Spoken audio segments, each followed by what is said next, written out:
네, 1월 29일 화요일 출발 증시와이드 2부 순서 이어가겠습니다. KT 온라인 TV 그리고 LG U 플러스 TV로도 여러분께서는 저희 출발 증시와이드와 함께 하실 수 있습니다. 많은 시청 부탁드리고요.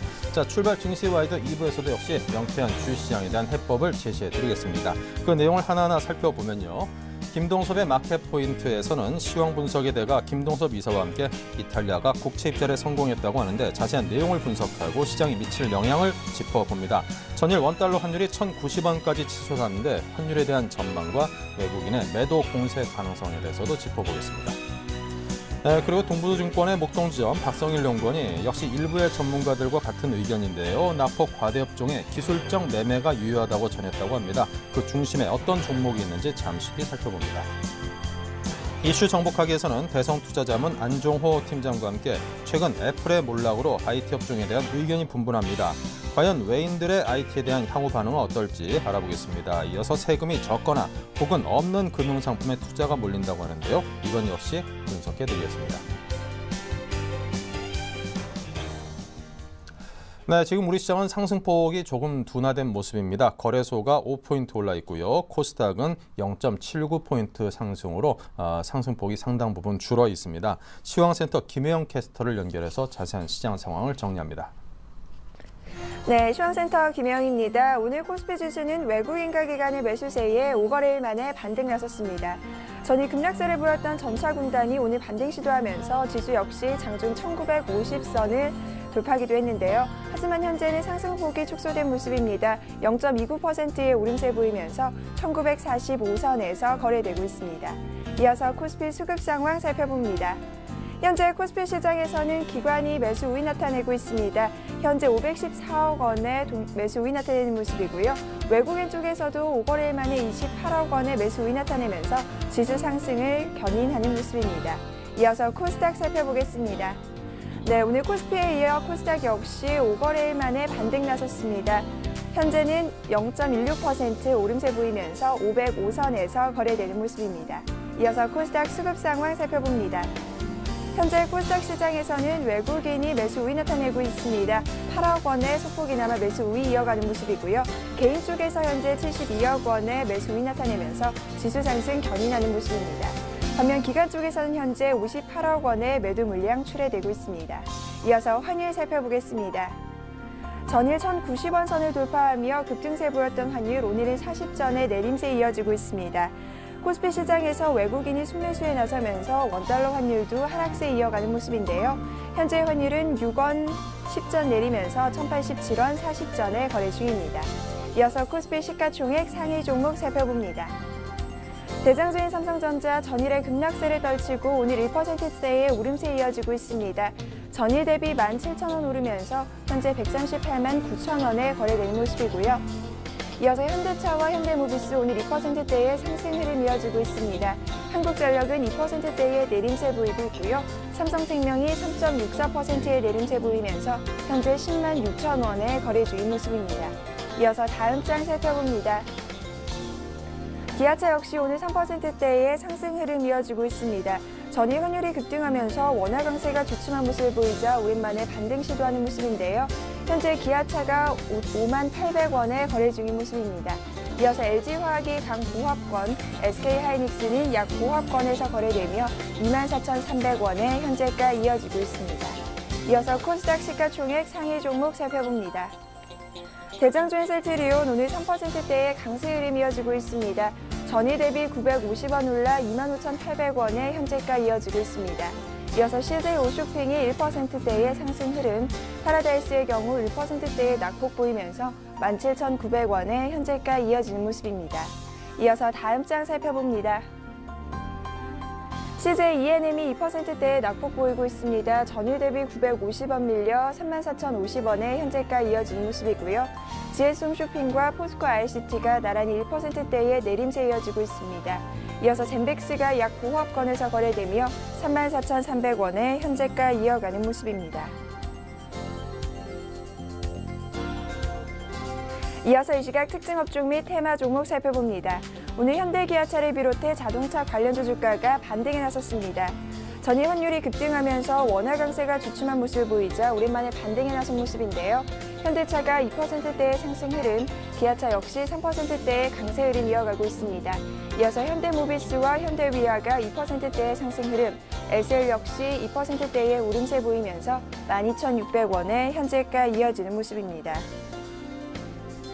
삼성전자가 미국의 의료기기 업체를 인수했다는 소식에 오늘 헬스케어 관련주 주가가 상승 흐름 나타내고 있습니다. 현재 인피니트 헬스케어가 5%대의 강세 보이며 9,690원에 인성정보가 2%대의 오름세 이어지는 모습이고요. 이어서 유비케어가 2%대의 상승 흐름 보이며 2,965원에 현재가 이어지고 있습니다. 북한이 지난 23일 한반도의 비핵화는 불가능하다는 성명을 발표한 뒤 이 3차 핵실험 가능성을 시사한 이후 일제히 오름세를 보였던 방위산업주 주가, 오늘은 동반 내림세가 이어지고 있습니다. 스페코가 6%대의 하락 흐름 보이며 2,670원에 퍼스텍이 3%대의 하락 흐름 이어지는 모습이고요. 이어서 휴니드가 6%대의 내림세 이어지면서 4,100원에 현재가 이어지고 있습니다. 전일 큰 폭의 하락세를 보였던 컴투스와 게임빌 등 오늘 모바일 게임주 주가가 약세 흐름이 지속되고 있습니다. 컴투스와 게임빌이 3%대의 낙폭 키우는 모습이고요. JCE가 4.36%의 내림세 보이며 14,250원에 바리존 게임즈 역시 2%대의 하락 흐름 이어지고 있습니다. 안철수 신당 창당 가능성이 불거지면서 오늘 안철수 테마주 주가 상승 흐름 강하게 나타나고 있습니다. 안랩이 7%대의 강세 흐름 보이며 55,000원에 이어서 써니전자가 상한가 도달한 모습입니다. 우성사료 역시 9%대의 급등세 이어가는 모습이고요. 이어서 미래산업 역시 9.72%의 급등세 이어지면서 542원에 현재가 이어지고 있습니다. 포티스가 코스닥 시장 상장 첫날인 오늘 상한가까지 올라섰습니다. 전일 대비 850원 올라 6,550원에 현재가 이어지는 모습입니다. 이어서 루미마이크로 살펴보겠습니다. 루미마이크로가 오늘 호실적이 부각되면서 강세 흐름 이어지고 있는데요. 2년 내 최고가를 경신하기도 했습니다. 현재 전일 대비 170원 올라 3,850원에 현재가 이어지는 모습입니다. 이어서 지너링 살펴보겠습니다. 지러닝이 최대 주주의 지분 매각 협상이 중단됐다는 소식에 급락세 이어지고 있습니다. 13.15%의 급락 흐름 보이면서 전일 대비 165원 내려 1,090원에 현재가 이어지는 모습입니다. 지금까지 시황센터 김혜영이었습니다. 네, 이어서 김동섭의 마켓포인트 IM투자증권의 김동섭 이사입니다. 안녕하십니까? 네, 안녕하십니까? 네, 미국 연방준비제도에 따르면 지난 16일 기준으로 해서 미국 25개 대형은행들의 예금 잔액을 고려해보니 새해 들어서 약 1,360억 달러가 빠져나갔다고 하는군요. 우리 돈으로 환산하면 146조 원, 어마어마한 돈이 순유출된 건데 이 돈들이 도대체 어디로 간 걸까요? 지금 뭐 여러 가지 추측이 있는데요. 일단 9.11 테러 이후로 최대 이탈이 됐다라는 거죠. 그 내용을 보면 그 25만 달러 정도를까지만 적용되던 그 원금 보장이라는 게 있습니다. 그러니까 이자는 없죠, 대신에. 왜냐하면 서방 국가들은 대부분 그 이자보단 보관료를 내야 되는데 그것도 없이 무이자 상태에서 원금을 보장해주는 그런 상품이 있었는데요. 그게 작년 말로 종료가 됐죠. 그걸 이제 태그라고 하는데요. 그게 이제 종료되면서 기업들이 지금 은행에다가 맡겨놨던 돈을 인출한 걸로 보이고 있고요. 그 다음에 지금 위험 자산이 계속 그 강세의 모습을 보이니까 주식 등보다 높은 수익으로 자금 이동한 것이 아니냐라는 식으로 지금 얘기를 하고 있는데요. 아마 가능성이 상당히 좀 높은 것 같습니다. 왜 그러냐면 지난 주말 5년 만에 처음으로 S&P가 1,500선 안 차겠죠. 그러면서 그 주식형 뮤추얼 펀드로 자금 수입이 상당히 좀 진행이 되는 것으로 보았을 때는 지금 그 시장의 자금이 어떤 위험 자산이라든가 채권이나 이런 쪽으로 굉장히 많이 이동한다는 것을 알려주는 시그널이고요. 또 지난주에도 그 도이체방크에서 그 미국의 그 S&P 500 지수를 1,600까지 상향하면서 하는 말이 더 이상 멈출 수 있는 상황이 아니다. 빨리 위험 자산으로 옮겨야 된다라는 얘기까지 언급을 했었거든요. 이런 것을 본다면 충분히 가능성이 높다라고 봐야 되겠고 미국 시장을 그러니까 주가 상승에 상당히 기대치가 좀 높은 것이 아닌가 이렇게 판단이 쓰고 있습니다. 네. 자, 그리고 이탈리아가 입찰을 통해서 2년 그리고 5년 만기 국채를 총 67억 유로치를 발행하는 데 성공했다고 하는데요. 어떻습니까? 일단 금리가 굉장히 그 전월비로 낮아졌다라는 게 상당히 특징이고요. 또 이 금리는 3년 내 최저치라는 거. 또 2010년 3월 이후 거의 3년 만이기 때문에 이것은 이제 시장에서 여러 가지로 해석을 하는 것 같습니다.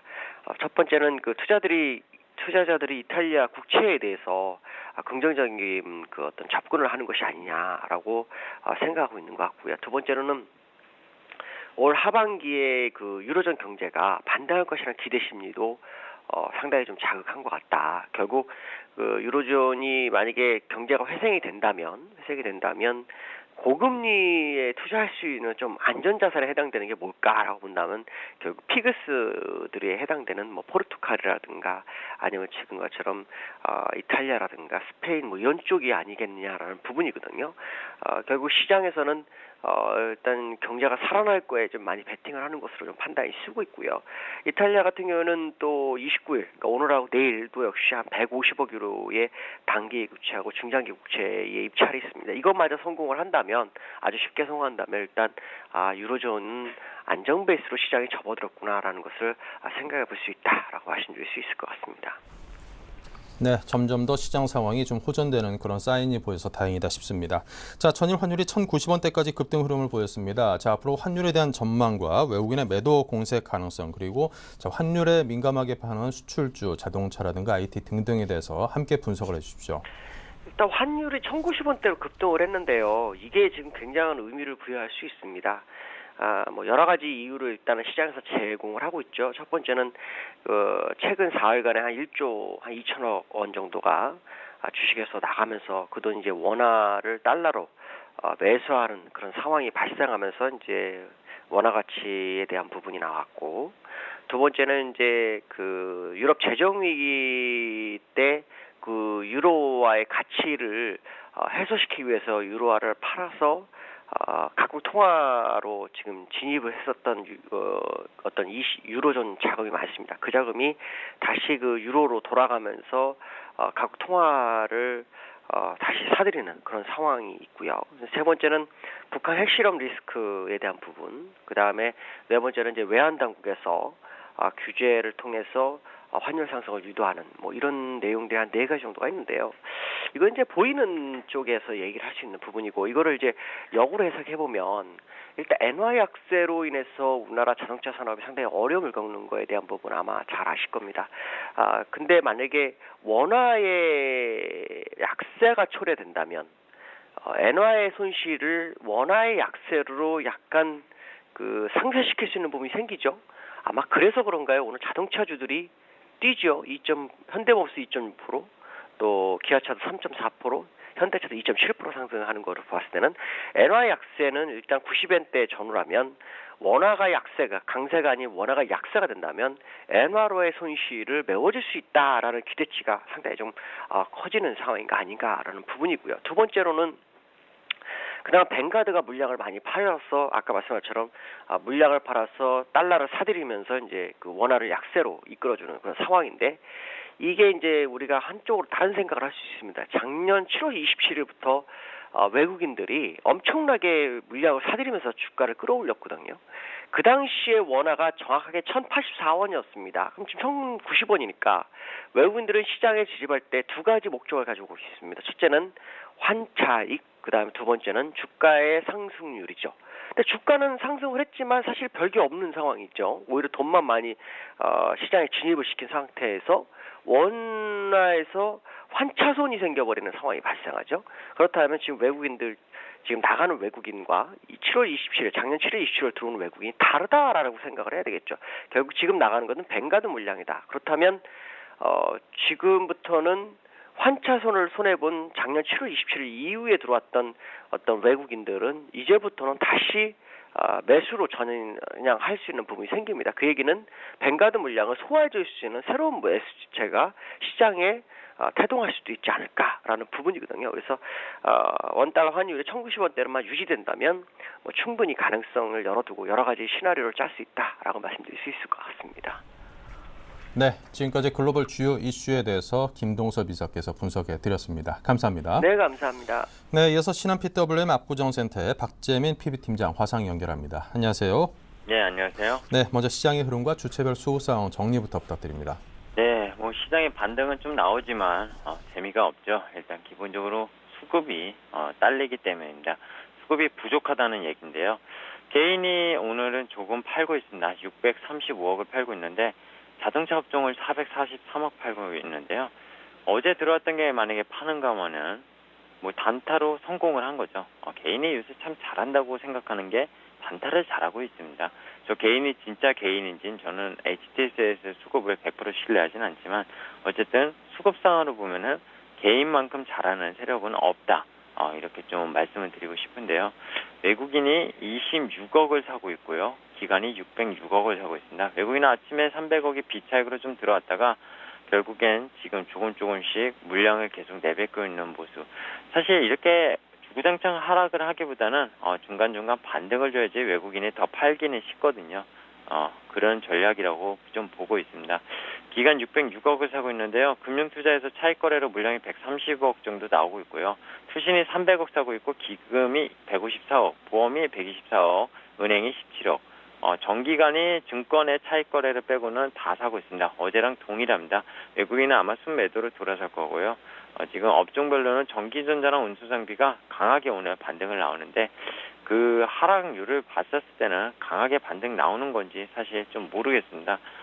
저는 자율 반등이라고 좀 해석을 하고 싶고요. 거래량이 없습니다. 기본적으로 거래량이 없이 올라오는 거는 믿기 쉽지 않다. 이렇게 좀 말씀을 드리고 싶은 게 제 일단 분석에 의한 말씀을 드리겠습니다. 코스닥 시장은 개인과 외국인이 78억 21억 사고 있고요. 기관이 73억을 팔고 있습니다. 코스닥은 전통적으로 기관의 어떤 수익률 게임이 계속 되는 그런 시장이라고 말씀을 드렸는데요. 기관이 팔게 되면은 어렵습니다. 기본적으로. 코스피가 자율반등 나오니까 코스닥이 또 어렵게 되죠. 어떻게 보면 두 시장이 좀 같이 갔으면 좋겠는데 그렇지 못하다는 게 결국 시장의 한계치고요. 수급의 한계가 아닌가 생각을 하고 있습니다. 시장 베이시스가 1 밑에서 계속 놀고 있습니다. 외국인이 선물을 사주고 있지만 그동안의 매도 청구했던 어떤 규모에 비해 상당히 소규모가 매수가 진행이 되고 있다는 점이 지수를 많이 끌어올리겠다는 느낌이 전혀 들고 있지 않습니다. 255, 코스피 200 기준으로 양 콜옵션, 풋옵션의 미결이 증가하고 있다는 것은 오늘 이 정도에서 역시 양매도 흐름이 계속 이어나가겠다. 즉 박스권 흐름이 이어나가겠다. 이렇게 좀 보이고 있고요. 결국엔 전차 그동안 많이 내렸다가 공매도로 쳤던 거 단기 다시 차입을 해가지고 상한을 해가지고 그렇게 좀 수익을 내는 그런 외국인 전략이 계속적으로 시장에서 실행이 되고 있다. 이렇게 좀 해석을 하면 맞을 것 같습니다. 네, 자 그렇다면 주체별 속내를 한마디로 표현하신다면 어떻게 말씀하시겠습니까? 네, 일단은 어제까지 집계, 요새 거의 매일 집계를 1월 초부터 계속 그 수급 업종별로 좀 말씀드리는데요. 전기전자 업종 1조 4천억, 운수장비 업종 9,500억을 개인이 샀습니다. 이렇게 되면은 얼마입니까? 2조 4천억 정도가 되죠. 2조 4천억 전차군단 매집했는데요. 외국인들 한국인 근성 대단하다. 전차군단 사지 말래도 계속 사네. 이렇게 좀 표현을 해봤습니다. 개인은요, 외국인들, 우리가 옛날 개인인가 하나 보지, 누가 이기나 보자. 오늘 현대차, 기아차, 단기 실험을 내뱉으면서 차익 실현을 하고 있는데, 그런 표현을 조금 써봤습니다. 물론, 대다수의 개인이 물렸습니다, 고점에서. 근데, 일부 개인들은 어제, 일부 실은 거를 만약에 턴다면 단타에 성공하는 게 되겠죠. 그런 좀 큰 손의 의미를 좀 말씀드렸고요. 기관 같은 경우에는요, 연기금이 적극 사는데, 못 살 이유 없다. 모두 사라. 기관 총출동 이렇게 기관이 총출동했다는 게 무엇입니까? 외국인의 물량을 개인이 받고 그리고 기관이 나눠서 받고 이런 모습인데요. 예전에 고점을 찍었을 때 사실 외국인의 물량이 기관이 받고 기관의 물량을 개인이 받았는데 지금은 예전과는 좀 다른 패턴입니다. 물론 고점이라고 제가 표현을 했는데 증시가 고점이라는 게 아니라 지금 외국인 물량을 개인이 더 많이 받아내고 있고 기관은 보수적으로 받아내고 있다는 점을 조금 표현해 봤습니다. 네, 자 그렇다면 오늘장 개인을 위한 투자 전략 어떤 걸 준비하셨습니까? 네, 일단은요. 삼성전자, 현대, 기아차가 오늘 반등은 주지만 그동안 빠진 것이 단순히 뱅가드 이런 물량 때문이 아닙니다. 기본적으로 4분기 실적 악화가 아니라 1분기가 전망 악화 소식. 애플이 왜 빠졌습니까? 10%나 넘게. 1분기 전망이 안 좋아서죠. 4분기 실적이 안 좋았던 게 아니라 그런 전망들이 1분기에 안 좋아졌던 것들. 그런들의 외국인들의 대규모 매물과 한차 이익이 아무래도 한국은행에서 구두 개입한 이후에 1,050원대에서 어제 1,090원대, 어제 10권이나 반등을 했는데요, 세게. 이런 물량은 뱅가드 물량이 조금 나가는 거 그렇게 해석은 할 수 있겠지만 기본적으로 한창 6고까지 워낙 약세로 급하게 반등이 나오면서 매물이 쏟아졌다 이렇게 보시면 될 것 같습니다. 지금 정도에서 환율이 조금 안정화되는 분위기. 근데 다시 또 6.2원이나 오늘 내리고 있습니다. 정말 좀 기가 막히게 환율 변동폭이 위아래로 흔들리고 있는데요. 이런 시장에서 환율을 예측하기는 정말 어려울 것 같고요. 그런 환율 시장에 결국 민감한 거. 제가 원화 강세가 추이가 꺾였다고는 분명히 말씀을 안 드렸습니다. 엔화가 오늘 약간 91엔에서 밀려서 90.57엔을 달러 대비 보이고 있는데요. 엔화 약세도 추이가 꺾인 게 아니고요. 미국의 유동성이 꺾인 게 아닙니다. 뭐 주식시장으로 안 가든 채권시장으로 가든 유동성이 있는 건 분명하기 때문에 원화가 당연히 달러 대비 강세를 보이는 거는 당연한 수순이라고 말씀을 드리고 싶고요. 그로 인해서 그런 수출 업종에 대한 투자 비중을 줄이고 올라올 시 현금화를 하고 매도를 하라는 전략은 여전하다고 말씀을 드리겠습니다. 그리고 은행주 그리고 증권주, 보험주가 어저께 많이 올랐는데요. 기관이 많이 샀죠. 외국인이 샀다기보다. 근데 은행주들, 보험주들, 어떤 증권주들 실적 발표 아직 안 했습니다. 현대차, 기아차처럼 실적 발표 후에 실적이 정말 지금 예상보다 좋지 않는다면은 한 번 또 얻어맞을 수 있다는 점을 금융주 쪽은 조심해야 된다고 좀 말씀을 드리고 싶습니다. 즉 추격 매수 하지 말라는 거죠. 기본적으로 제 말씀드리는 거는 계속 말씀드리지만 내수주의 가격 전략 매매라는 게 일봉이나 주봉 차트를 보면요. 그러니까 바로 전날이 아니라 그 차트의 흐름이 박스권 흐름에서 가장 밑단 하단이 지지선이라고 보이고 있고요. 가장 윗단 수평선을 걷었을 때 저항선이라고 볼 수 있습니다. 그 지지와 저항선 어느 정도 가격 밴드가 만들어지기 때문에 최근에 내수주들은 그 가격 밴드 안에서만 매매하면은 지금 실패 확률보다 성공 확률이 그래도 내수주는 상당히 높습니다. 제가 1월 2일부터 지금 어제 1월 28일까지 제가 매매한 거 이렇게 자랑하는 건 아니고요. 기본적으로 한 번은 실패했고 9번을 성공을 했습니다. 매매가 빈번한 건 아니었어요. 내수주들이. 근데 그런 내수주를 매매했기 때문에 물리지 않을 수 있었고 현금을 비축할 수 있었고 시장에 대응할 수 있었습니다. 제가 말씀드리는 전략은 사실 수익률 게임에서는 상당히 뒤처질 수 있습니다. 하지만 지금은 수익을 내기보다는 손실을 내지 않는 그런 전략이 더 유효하다고 계속 말씀을 강조드리고 싶고요. 오늘 120일 이평선 회복됐습니다. 지금 1949포인트인데요. 종가 기준으로 이 회복 여부가 중요할 것 같습니다. 저는 오늘 120일 이평선에 그냥 십자봉을 마감하지 않을까 생각이 드는데 결국엔 120일 이평선 위에 60일선이 있습니다. 1953포인트인데요. 이 라인에서 조금 행보를 하다가 분명히 세게 반등이 나오거나 아니면 추가 하락이 나올 수 있는 구간입니다. 그렇기 때문에 적극 매수 어떤 그런 구간이 아니고요. 단기 매매하는 구간이다. 어떤 내수주로 인해 가지고 그렇게 말씀을 드리겠습니다. 미국 시장은 계속 고인데 한국 시장은 왜 고가 안 되느냐 이렇게 물으시는 분에게는 한국의 경제 성장률이 점점 저성장 시대로 가고 있다는 점, 미국은 경기 침체에서 일어나고 있다는 것, 금융위기에서 지금 지표들이 회복되면서 소비나 이런 것들이 회복되고 있다는 거. 그러니까 안 좋았던 게 좋아지는 거랑 좋았던 기업들의 실적이 사실 좋지도 않았죠. 현대차랑 삼성전자, 기아차 이런 것 때문에 좋았었지. 근데 안 좋았는데 더 안 좋아지고 있는 한국. 그런 시장을 굳이 커플링 되면서 비교하는 거. 정고점을 미국이 찾았는데 우리가 찾아야 된다. 이런 논리는 사실 주식시장에서 통하지 않습니다. 어쨌든 가장 근본적인 건 펀더멘탈 아닙니까? 기업들의 실적 그리고 한국 시장의 어떤 성장 동력 이런 기초적인 펀더멘탈이 받쳐줘야지 주식시장도 움직일 수 있는 건데요. 그게 아니라면 외국인이 당연히 할 수밖에 없는 거고요. 그런 수급적인 역할이 뱅가드 물량 가치에서 나온다고 보시면 될 것 같습니다. 즉 어쨌든 코스피 오늘도 달라진 전략은 없고요. 세게 반등이 나와서 만약에 60일선까지 회복을 하고 강하게 뚫고 올라가면 다시 민감주 좀 담아서 단기 매매를 하면 되겠지만 그게 아니라면 지금은 보수적으로 시장을 항상 대응을 하시는 그런 자세가 필요한 시기다. 이렇게 좀 말씀을 드리겠습니다. 네, 자 지금까지 오늘장 개인을 위한 투자 전략까지 제시해드린 박재민 PB팀장이었습니다. 감사합니다. 네, 감사합니다.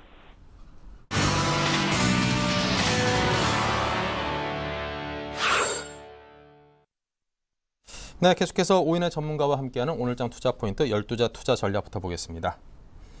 네, 5분이 제시하신 전략으로는요. 낙폭 과대 업종의 기술적 매매, 연기금 연속 매수 종목에 관심 두자, 경제 지표 발표에 주목하자, 관망 장세를 예상키도 했고요. 대형주보다는 중소형주에 집중하자고 했습니다. 1920에서 1980선의 박스권 대응이 유효하다고 했습니다.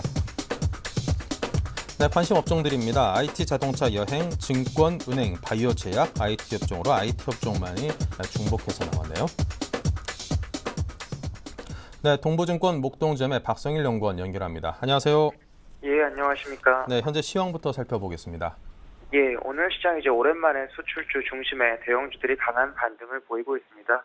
1차적으로 봤을 때는 밸류에이션 측면에서 지수 PER 9배 미만으로 떨어지면서 매력도가 조금 생겼다라고 보시면 좋을 것 같고요.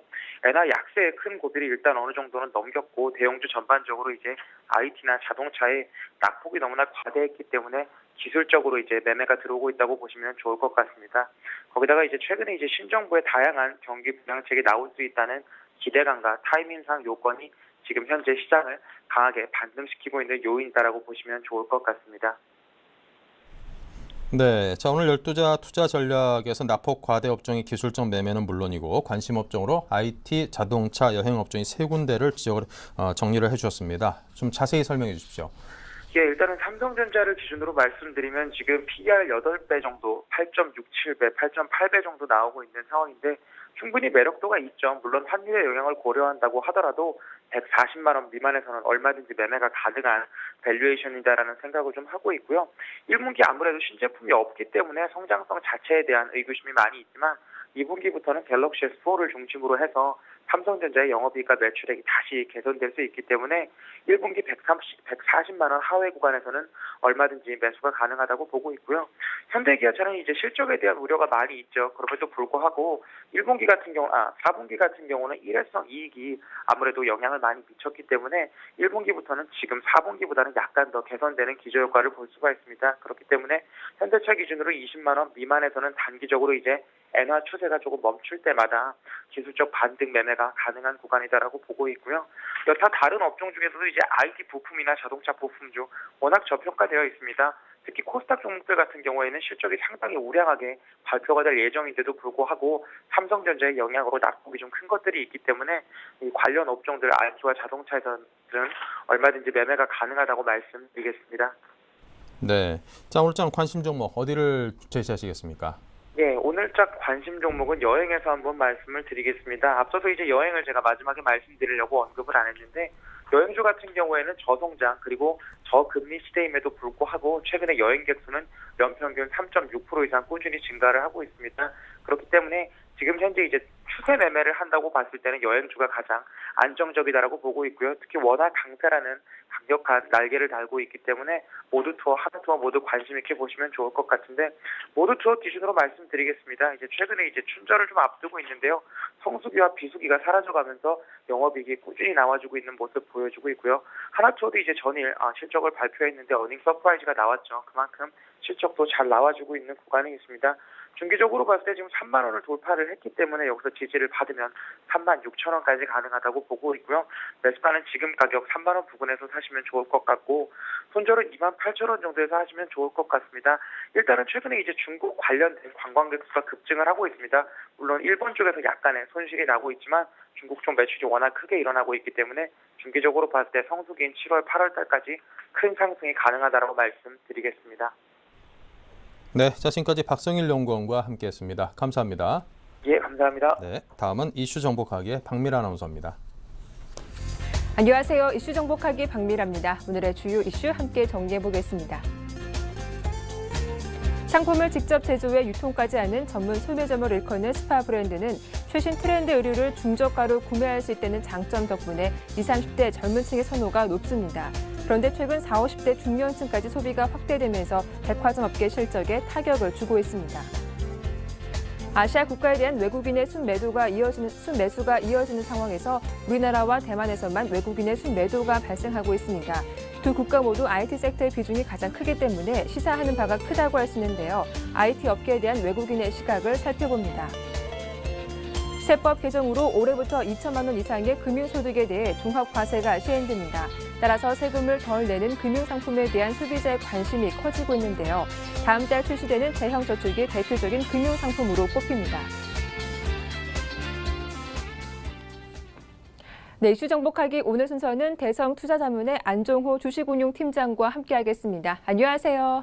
예, 안녕하십니까. 네, 스파 브랜드에 대한 소비자의 선호가 점차 확산되고 있습니다. 20, 30대 젊은 층뿐 아니라 40, 50대 중령층까지 그 연령대가 늘었는데요. 백화점 업계에서는 그렇게 반가운 소식이 안 될 것 같군요. 예, 최근에 주식시장에서 미국 시장을 봐도 연일 상승하는 그런 흐름을 계속 보이고 있는데, 국내 주식시장만 부진하다 보니까 국내 주식시장의 부진한 이유를 찾다 보니까 내수가 부진하다라는 그런 이야기를 많이 합니다. 그 가운데 이제 내수가 부진한 거에 어떤 대표적인 지표로 1월 4일부터 1월 20일까지 실시했던 어떤 백화점 세일에서 실적이 매출이 급감한 것을 예로 드는데요. 그것이 또 오해를 낳고 있는 부분이 있어서 그 이유에 대해서 한번 말씀을 드리면요.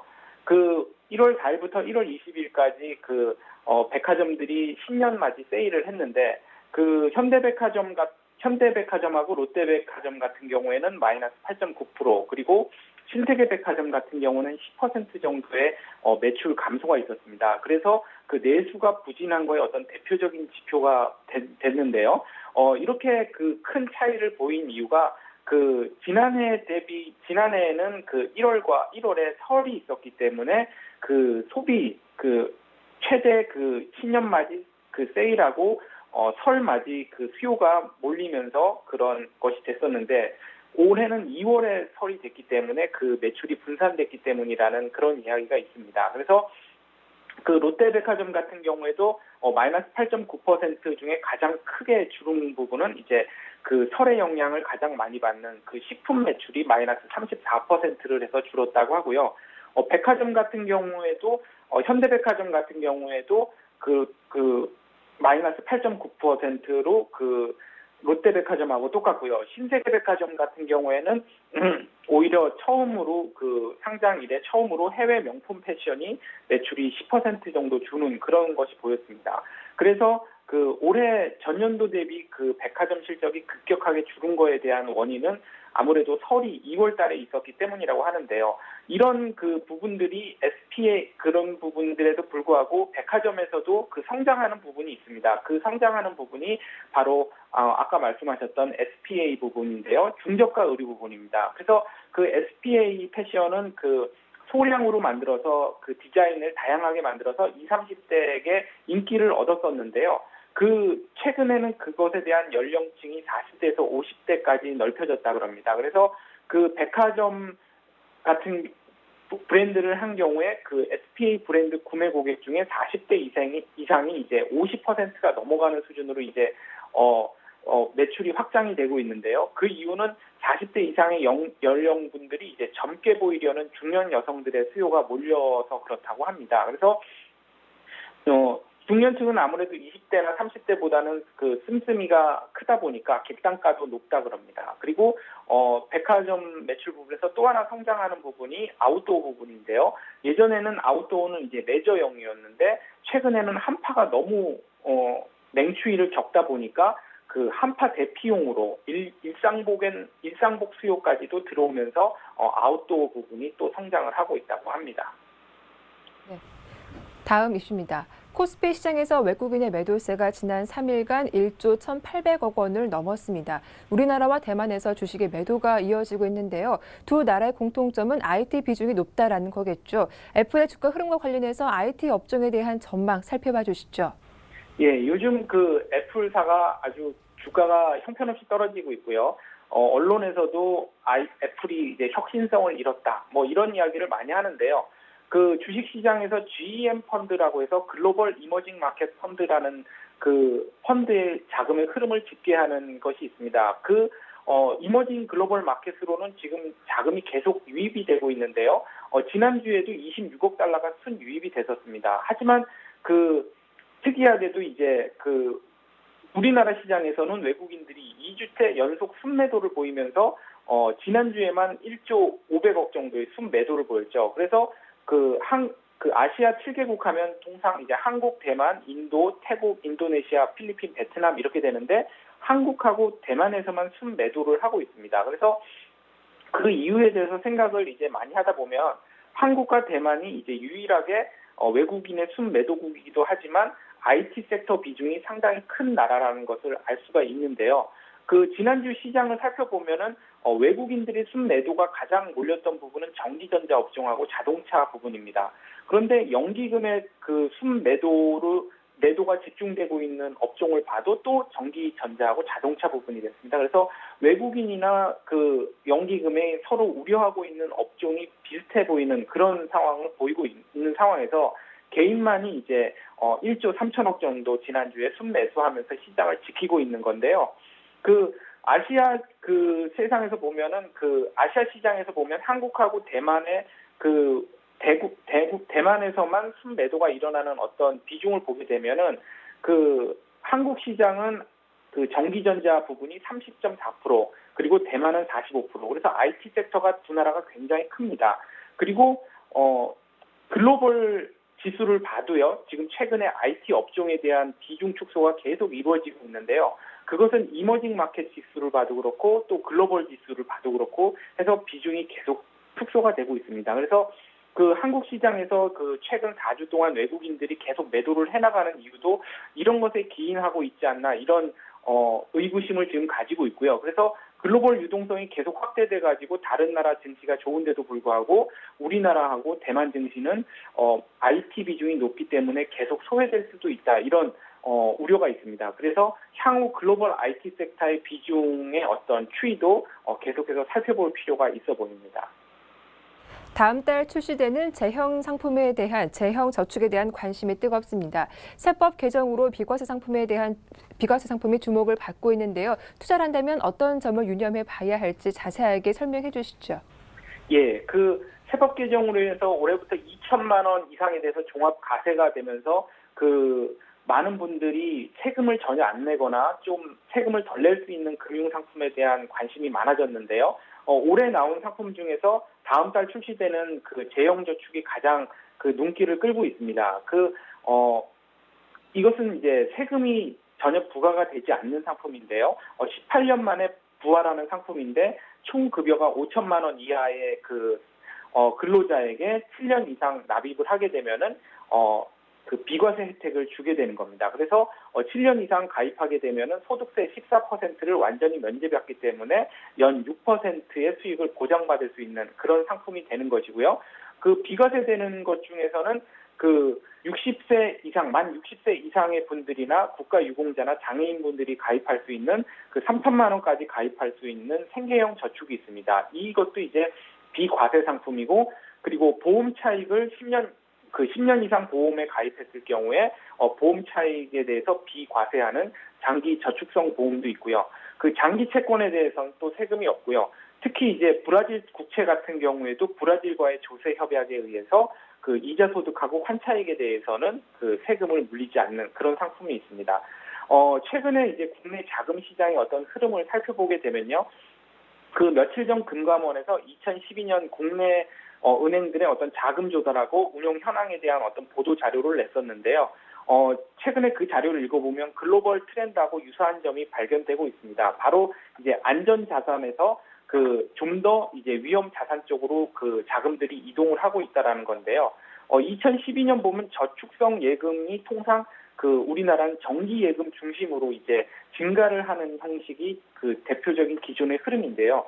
2012년에는 그 수시 입출금 자금, 그래서 대기성 자금으로 12조 원이 이동을 하면서 국내 자금도 그 글로벌 자금처럼 좀 위험 자산 쪽으로 좀 이동하려고 하는 움직임을 좀 보이고 있는 겁니다. 이제 그런 이제 위험 자산으로 이제 본격적으로 움직이는 어떤 흐름은 나타나고는 있지 않지만 글로벌 시장 같은 경우도 점점 안전 자산에서 위험 자산으로 옮기고 있을 뿐만이 아니라 그 최근에 보면은 그 어떤 자금 흐름의 트렌드상 보면 정기예금에서 이렇게 큰 뭉칫돈이 빠져나와서 그 그 투자 대기성인 자금으로 이동되면은 주식시장에도 그 일부 어떤 낙수 효과가 일어나면서 지금 주식에도 이제 유동성이 풍부해지는 그런 효과가 있었습니다. 그래서 어떤 그런 점들을 감안해 본다면 국내 시장에서도 그 안전자산을 선호했던 현상이 최소한 이제 그 정점, 클라이막스는 지나서 위험자산 쪽으로 가려고 이제 대기를 하고 있는 것으로 보입니다. 네, 대성투자자문의 안정호 주식운용팀장의 도움 말씀 잘 들었습니다. 고맙습니다. 네, 감사합니다. 지금까지 이슈 정복하기였습니다.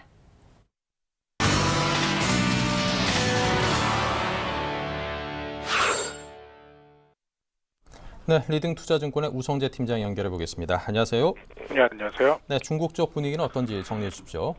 예, 오늘 중국 본토지수 방향성을 좀 못 잡고 있습니다. 전일 시장에서의 강한 매수세가 유입되면서 2.4%의 상승세를 나타냈었는데요. 결국 2300선 위에서의 돌파 이후에 시장에서의 관망 심리가 좀 많이 커지고 있는 가운데 오늘 상하이 종합주가지수 0.09% 상승한 2348.77포인트의 장움직임 보이고 있습니다. 지금 중국의 2012년 자동차 수출은 100만 대를 돌파했다라고 발표가 났습니다. 지금 자동차 생산 기업이 제시한 수출 통계가 발표가 됐었는데요. 2012년 중국 자동차 수출은 전년 대비 양호한 성장세를 나타내면서 시장에서의 자동차 업종을 중심으로 한 매수가 유입되고 있는 상황입니다. 지금 올해 19개성에서 올해 고정자산 투자를 20% 이상 성장을 할 것을 목표로 하면서 고정자산 투자에 대한 기대감들이 많이 확대되고 있는 모습을 보이고 있습니다. 이와 함께 중국 중앙정부가 당분간 경기 부양 강도를 완화할 것이라는 전망이 나오면서 경기 부양 기조가 조금은 주춤해질 것이라는 우려감 또한 커지고 있는 모습을 보이고 있는데요. 하지만 중국 증시에 대한 기대감들이 꾸준히 나타나고 있는 모습을 보이는 가운데 지금 장으로 지금 자금의 유입은 꾸준히 이어져 나가고 있는 모습입니다.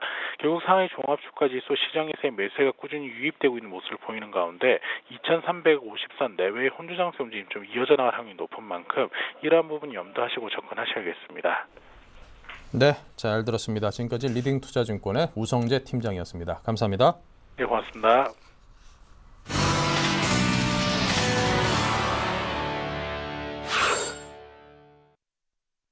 네, 이어서 김재현의 키포인트 KB투자증권의 김재현 차장입니다. 안녕하세요.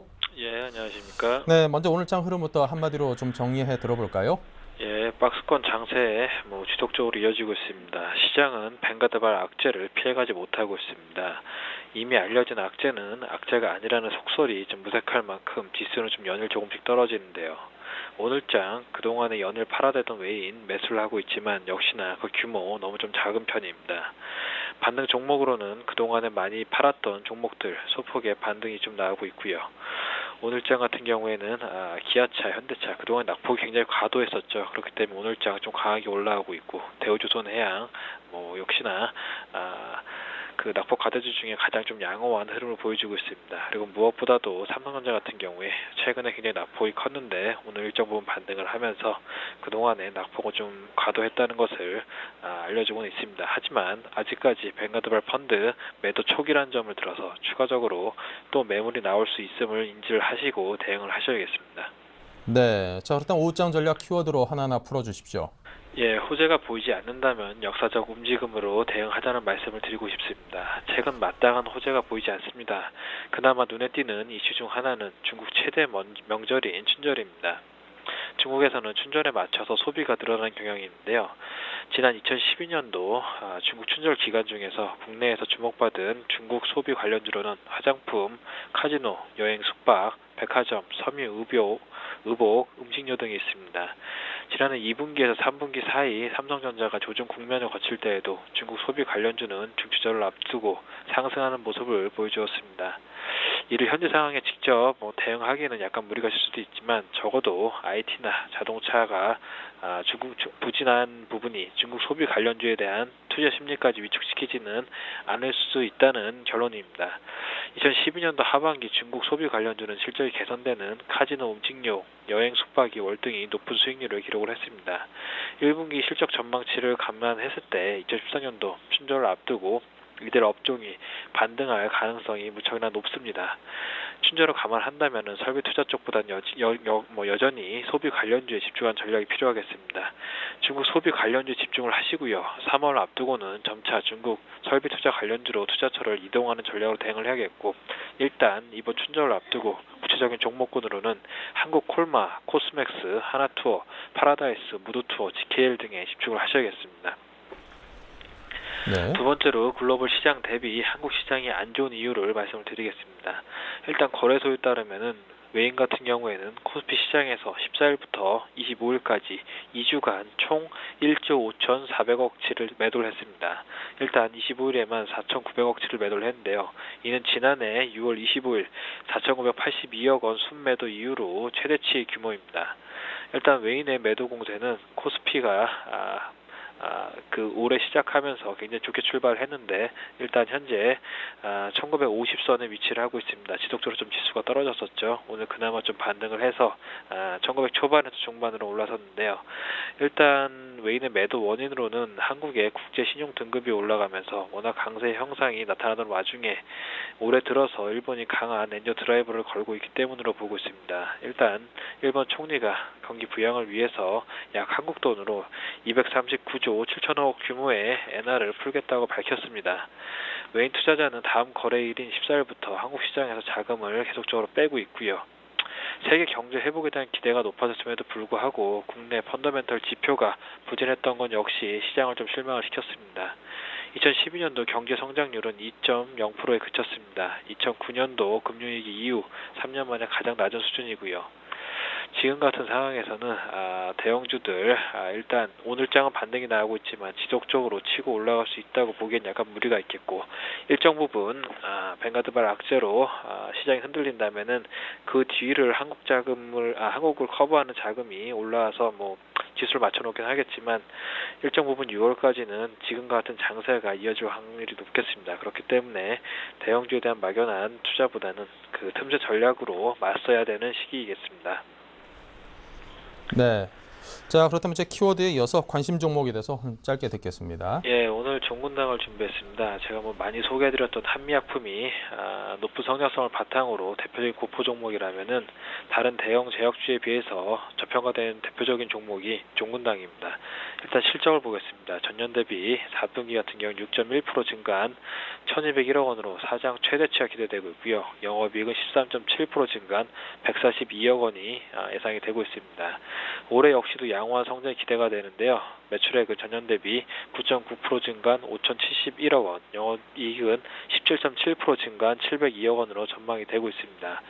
영업이익률이 전년 대비 0.8% 개선된 13.8%로 상위 업체 중에 가장 높은 수익성이 기대가 되고 있습니다. 이제는 매출액과 이익 규모 모두 대형업체 수준이고 영업이익은 상위 제약업체 중 가장 높아서 시장 대비 충분히 프리미엄을 받을 수 있습니다. 일단 저평가 영역을 벗어날 수 있는 구간으로 판단이 되고요. 추가적인 상승이 기대가 되고 있습니다. 매수가는 41,000원, 목표가는 57,500원, 손절가는 37,500원 제시해드리겠습니다. 네, 자 오늘은 종군당에 대해서 추천 말씀 들어봤습니다. KB투자증권 김재현 차장이었습니다. 감사합니다. 감사합니다. 네, 출발 증시와이드 1, 2부 여기서 모두 마치고요. 잠시 11시부터 종목 상담 이어지니까 전화와 문자로 많은 참여 부탁을 드리겠습니다. 오늘 시청해 주셔서 감사합니다.